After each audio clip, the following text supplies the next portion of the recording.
నమస్కారం, welcome to I dream. ధర్మ మార్గం విత్ విజిత కార్యక్రమానికి స్వాగతం. ప్రస్తుతం మనతో పాటు ఉన్నారు ప్రముఖ ఆధ్యాత్మికవేత్త, జ్యోతిష్య పండితులు సుభాష్ శర్మ గారు. ఇప్పుడు గురుగారితో మాట్లాడదాం.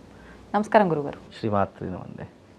మనకి శ్రావణ మాసం అంటేనే ఎక్కువగా గుర్తొచ్చేది లక్ష్మీ అమ్మవారి ఆరాధనలు. ఎలాగూ మంగళగౌరి వ్రతం అని, వరలక్ష్మి వ్రతం అని చేస్తూ ఉంటాము. కానీ మాసం అంతా అమ్మవారి అనుగ్రహం కోసం మేము ఏదైనా చెయ్యాలి, పూజా విధానం అనుకున్న వాళ్ళకి ఏదైనా విధానం గురించి వివరించండి. తప్పకుండా అండి. ముందుగా వీక్షిస్తున్న ప్రేక్షకులందరికీ శ్రీమాత్రే నమః, శ్రీ గురుభ్యో నమః. యాదేవి సర్వభూతేషు మాతృరూపేణ సంస్థిత నమస్తస్సై నమస్తస్సై నమస్తస్సై నమో నమః.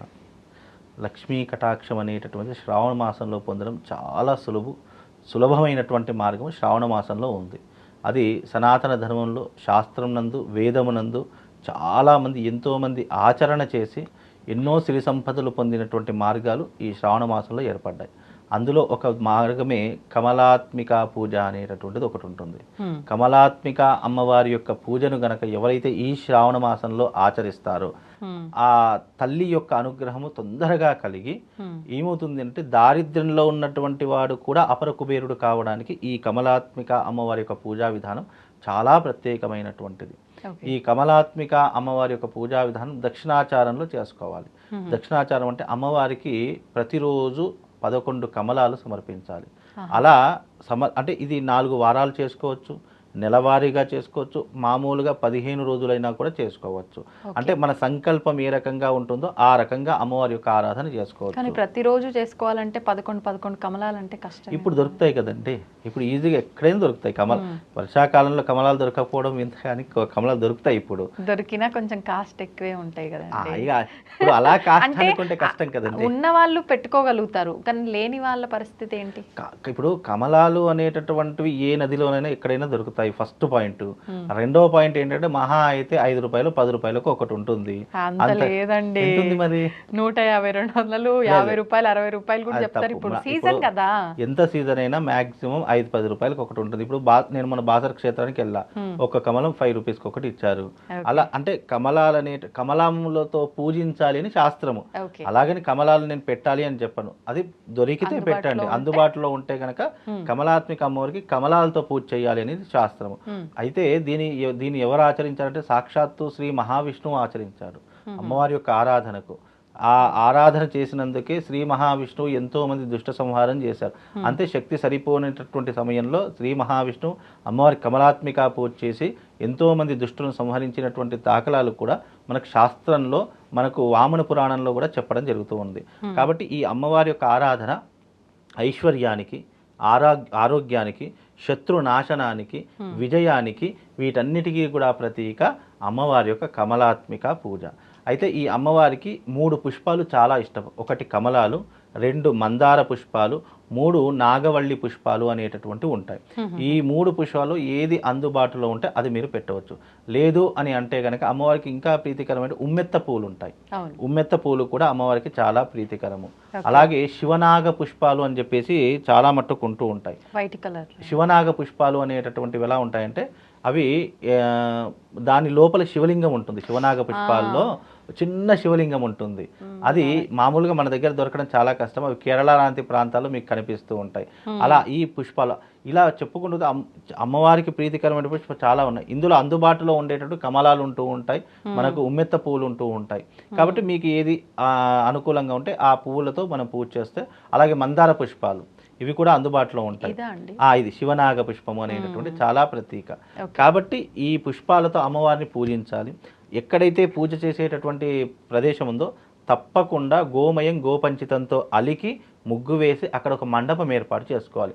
మామూలుగా మనము డెటాల్తో కడుగుతాము, నీళ్ళతో కడుగుతామంటే కుదరదు.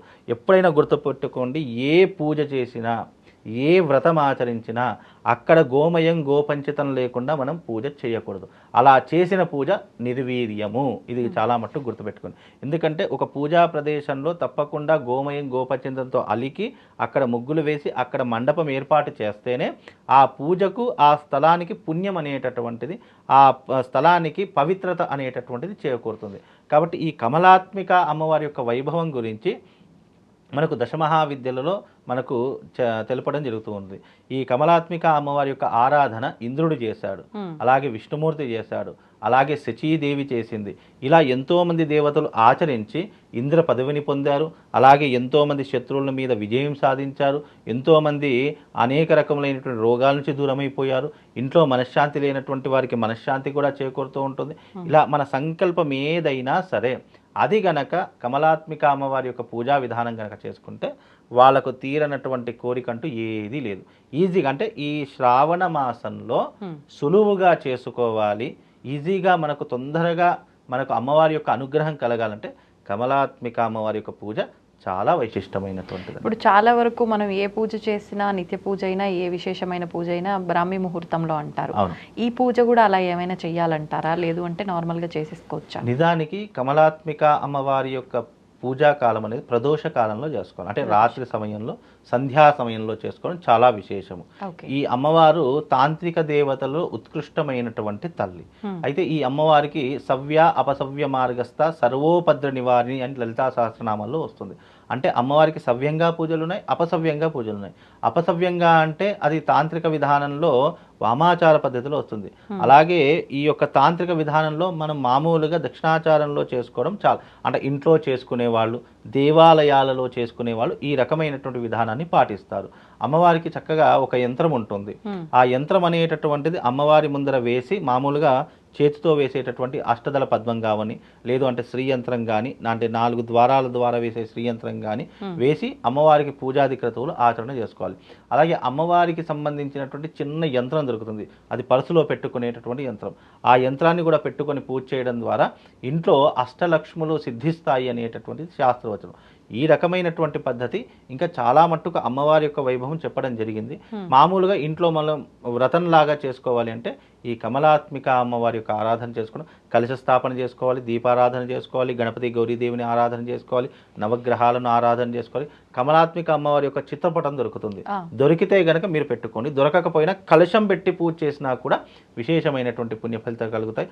అలాగే మనం ప్రతి ఒక్కదానికి ధూప దీప నైవేద్యాలు ఏ రకంగా ఇది పెడతామో అదే రకంగా అమ్మవారికి ధూపదీప నైవేద్యాలు పెట్టాలి. అమ్మవారికి ఇష్టమైనటువంటి నైవేద్యం ఏంటి అంటే గనక పరమాన్నము, పాయసాన్నము, అలాగే మనము ఈ గుమ్మడికాయతో చేసేటటువంటి పాయసం ఉంటుంది, ఆ పాయసం కూడా చేస్తే చాలా విశేషమైనటువంటి పుణ్య ఫలితాలు కలుగుతాయమ్మా. ధన్యవాదాలు.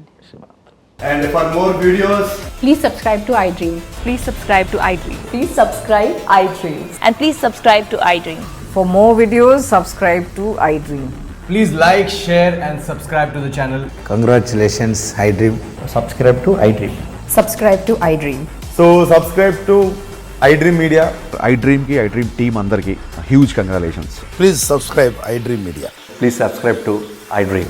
Subscribe iDream. Please subscribe to iDream.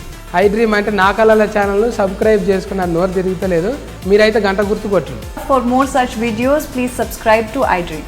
Subscribe to iDream. Please subscribe to iDream. Please subscribe iDream Media. Please do subscribe to iDream. Please subscribe to iDream Media. For best entertainment and information, please subscribe iDream. And don't forget to subscribe to iDream.